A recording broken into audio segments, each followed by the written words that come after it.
नमस्कार दोस्तों, आप देख रहे हैं न्यूज़ 47 और मैं हूं आपके साथ साक्षी। एक नई खबर के साथ मैं आई हूं आपके बीच। मोदी सरकार ने कृषि संबंधी 2 बिल बृहस्पतिवार को लोकसभा में पास करवा लिए हैं। एनडीए के सहयोगी शिरोमणि अकाली दल से आने वाली केंद्रीय मंत्री हरसिमरत कौर बादल ने इसके विरोध में इस्तीफा दे दिया। किसान नेताओं में भी सरकार के खिलाफ काफी गुस्सा है। उनका कहना है कि ये बिल उन अन्नदाताओं की परेशानी बढ़ाएंगे जिन्होंने अर्थव्यवस्था को संभाले रखा है। कॉन्ट्रैक्ट फार्मिंग में कोई भी विवाद होने पर उसका फैसला सुलह बोर्ड में होगा। इस मुद्दे को लेकर पंजाब में किसान ट्रैक्टर आंदोलन कर चुके हैं और व्यापारी 4 राज्यों में मंडियों की हड़ताल करवा चुके हैं।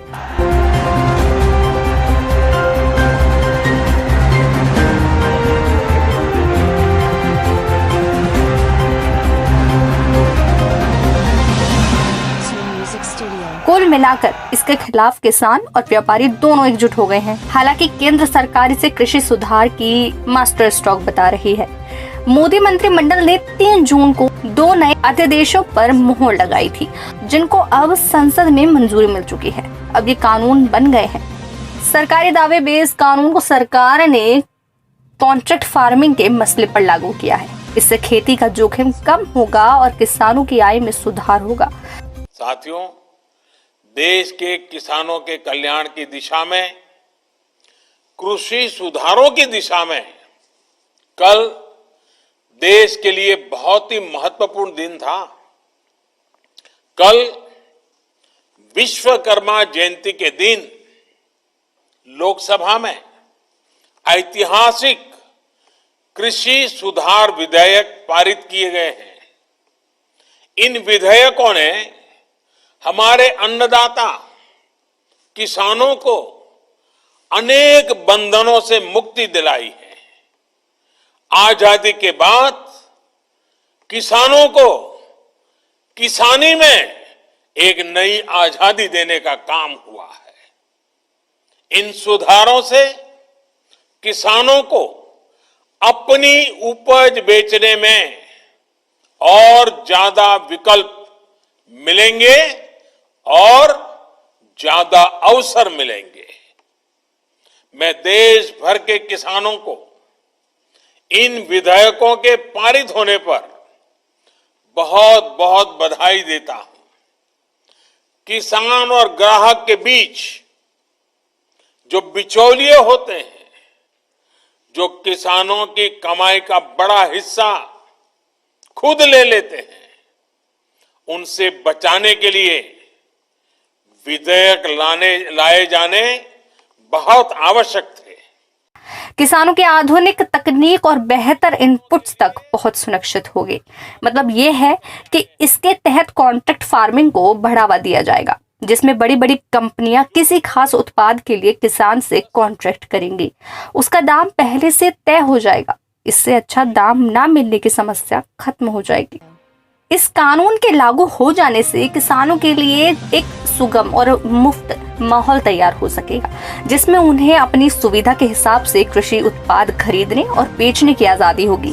एक देश एक कृषि मार्केट बनेगा। कोई अपने उपज कहीं भी बेच सकता है।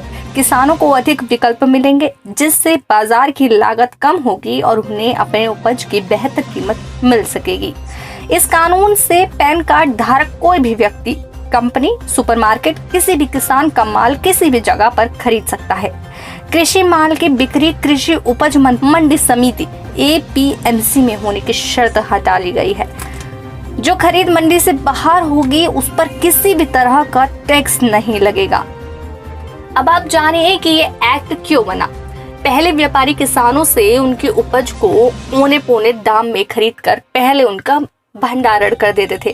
बाद में उसकी कमी बताकर कालाबाजारी करते थे। उसे रोकने के लिए ही एसेंशियल कमोडिटी एक्ट बनाया गया था, जिसके तहत व्यापारियों द्वारा कृषि उत्पादों के एक लिमिट से अधिक भंडारण पर रोक थी। लेकिन अब इसमें संशोधन करके सरकार ने उन्हें कालाबाजारी करने की खुली छूट दे दी है। साथ ही विधायकों के लिए कुछ खास बातें। इन विधायकों के पारित होने के बाद किसान अपनी मर्जी का मालिक होगा। अब व्यापारी मंडी से बाहर भी किसानों की फसल खरीद सकेंगे। पहले फसल की खरीद केवल मंडी में ही होती थी। दूसरी, अब दाल, आलू, प्याज, अनाज और खाद, तेल आदि को आवश्यक वस्तु नियम से बाहर कर इसकी स्टॉक सीमा समाप्त कर दी गई है। तीसरा, कॉन्ट्रैक्ट फार्मिंग, अनुबंध कृषि को बढ़ावा देने पर भी काम शुरू होगा। राज्यों के अधिनियम के अंतर्गत संचालित मंडियां भी राज्य सरकारों के अनुसार चलती रहेंगी। चौथा, किसानों का भुगतान सुनिश्चित करने हेतु प्रावधान है कि देय भुगतान राशि के उल्लेख सहित डिलीवरी रसीद उसी दिन किसानों को दी जाए। पांचवी, इसमें मूल्य के संबंध में व्यापारियों के साथ बातचीत करने के लिए किसानों को सशक्त बनाने हेतु प्रावधान है। छठी, केंद्र सरकार किसी भी केंद्रीय संगठन के माध्यम से किसानों के उपज के लिए मूल्य जानकारी और मंडी सूचना प्रणाली विकसित करेगी। आज अभी इस पार्लियामेंट में 3 किसानों के दृष्टि को ध्यान में रखते हुए बिल्स आए हैं। एक तो कल लोकसभा में चर्चा होकर पारित भी हो गया, एसेंशियल कमोडिटीज़ एक्ट। उसी तरीके से farmers produce trade and commerce act और farmers empowerment and protection agreement on price assurance. ये तीनों जो बिल्स हैं जो अभी लोकसभा राज्यसभा में चर्चा हो रहे हैं, एसेंशियल कमोडिटी बिल तो कल लोकसभा से पारित हुआ है, अब राज्यसभा में जाएगा। ये तीनों ही बिल बहुत दूरदृष्टि रखते हैं।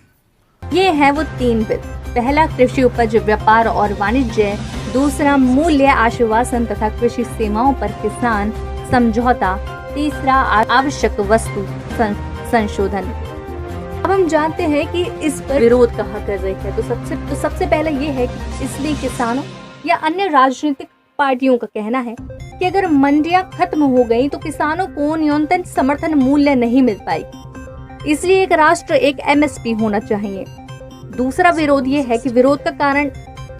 विरोध का कारण ये भी है कि कीमतों को तय करने का कोई तंत्र नहीं है, इसलिए किसानों और राजनीतिक दलों की चिंता यह भी है कि कहीं निजी कंपनियां किसानों को शोषण न करें। और तीसरी चिंता यह भी है कि व्यापारी इस जरिए फसलों की जमाखोरी करेंगे।